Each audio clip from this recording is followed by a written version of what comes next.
মাওলা, আমি তো গুনাহ করেছি, তোমার দরবারের আসামি। মাওলা তুমি যদি মাফ করে দাও, আমাকে প্রশ্ন করার কেউ নাই, আমাকে জিজ্ঞেস করারও কেউ নাই, আমাকে আটকানোর কেউ নেই। বান্দা যখন অনুতপ্ত মন নিয়ে বারবার বলতে থাকে, রব্বে করিমের রহমত তাকাইতে থাকে, তাকাতে তাকাইতে এক সময় রব্বে করিম বলে, বান্দারে তোর বলার ধরনটা পছন্দ হয়েছে, তোর ডাকার ধরনটা পছন্দ হয়েছে, তোর চোখের পানি পছন্দ হয়েছে, তোর বলাটা পছন্দ হয়েছে।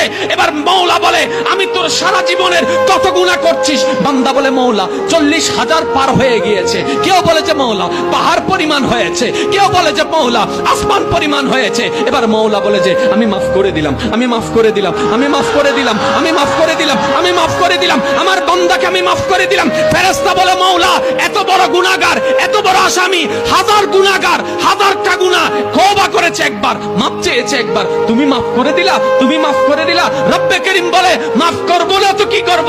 বান্দাটা কার দেখতে হবে না, বান্দাটা কার দেখতে হবে না।